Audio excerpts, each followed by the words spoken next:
J'ai du mal à exprimer mes émotions, notamment aux personnes concernées, surtout si c'est des proches. Voilà la question de Yves. Eh bien, Yves, c'est une excellente question. Beaucoup de personnes, évidemment, se la posent, notamment des hommes, puisque c'est plus sujet aux hommes, même si les femmes peuvent parfois aussi être fortement coupées de leurs émotions. Alors, qu'est-ce qui se passe chez des personnes qui, justement, auraient besoin d'accueillir davantage et d'exprimer plus librement leurs émotions? C'est ce que je vais aborder dans cette vidéo. Avant ça, vous dire un petit peu qui je suis. Depuis plus de 30 ans maintenant, je forme, j'accompagne des tas de personnes à travers des formations en ligne, en salle, beaucoup de séminaires grâce à Paul Pironet Institute, qui est donc mon entreprise. Et j'ai la joie et le plaisir de pouvoir justement, grâce à des outils, grâce à des techniques, eh bien, aider des personnes à mieux comprendre ce qui se joue au niveau conscient, préconscient, inconscient. Et grâce à toute une mallette d'outils, en fait, les aider à être un peu plus autonomes, un peu plus responsables et surtout acteurs à la fois de leur développement, à la fois personnel, mais aussi de leur développement à l'égard des domaines dans lesquels ils ont envie d'évoluer dans leur vie, que ce soit au niveau familial, social, professionnel. Voilà, donc ça me passionne. Et cette question autour de justement de Yves, autour de ces émotions, comment exprimer ça? Sachez d'abord que ça a été une chose qui n'a pas forcément été facile dans ma vie, parce que moi j'ai eu une adolescence qui était un petit peu compliquée, donc je me suis beaucoup coupé de mes émotions justement. Et je dois dire que quand j'ai commencé le développement personnel, j'ai souvent dit d'ailleurs avec humour, mais moi pour les émotions c'est un peu comme une poule devant un couteau, je ne sais pas quoi en faire, je ne ressens pas trop, etc. Ce qui m'a beaucoup aidé, c'est d'abord le vocabulaire, c'est d'utiliser un vocabulaire qui était plus centré seulement sur ce que je pense ou ce que je me dis, mais beaucoup plus sur ce que je ressens. Et je me souviens par exemple, je m'étais donné des challenges, et c'est en un aussi que j'ai pu donner à Yves, justement, qui a depuis beaucoup évolué là-dessus, et que je me souviens, je m'étais appliqué à moi-même, c'était d'être dans ma famille. Et quand j'étais dans ma famille, notamment avec mon frère aîné et tout ça, qu'on parlait un petit peu de choses, je disais souvent, tiens, qu'est-ce que tu as fait? Ou tiens, parle-moi de ça. Donc, on était beaucoup plus sur une relation de type fonctionnel. Qu'est-ce que tu fais? Qu'est-ce que tu as? Etc. Et tout d'un coup, je me suis dit, tiens, je vais orienter ma communication sur un autre mode.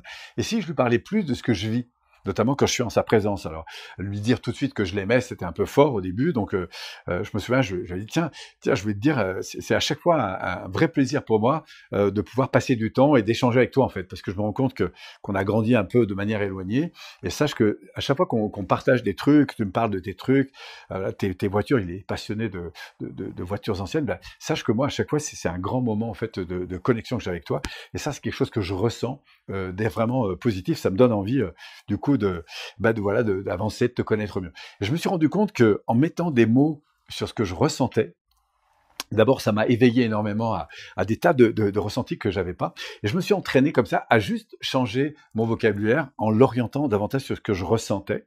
Et puis, du coup, je me suis rendu compte aussi que, curieusement, ça a déclenché chez lui la même réaction. C'est-à-dire que lui-même dit, écoute, ça me touche aussi. Et reprenant parfois un peu mon vocabulaire, d'ailleurs, et l'enrichissant du sien, bien sûr, mais qui était, du coup, une communication beaucoup plus émotionnelle.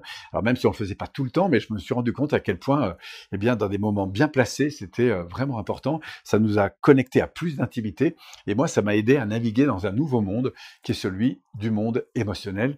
Et je me suis rendu compte aussi, parce que vous savez, c'est jamais gagné, on est tous en travaux dans ce domaine, que dans mon métier, eh bien, j'avais beaucoup développé aussi par la suite une communication qui était assez fonctionnelle. Donc j'expliquais la PNL, tout ça, etc.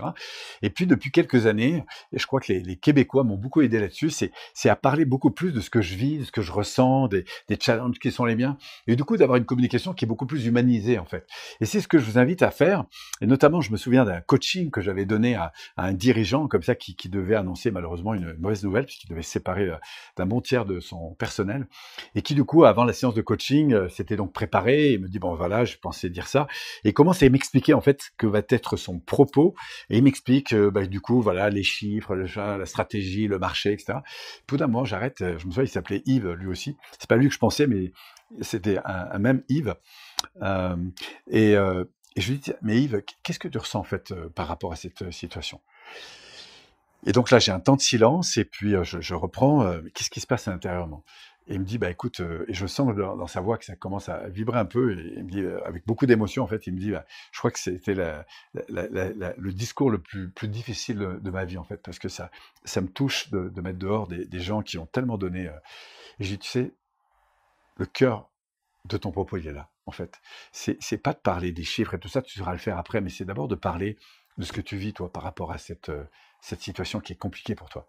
Et ça va effectivement avoir beaucoup d'impact pour ton public.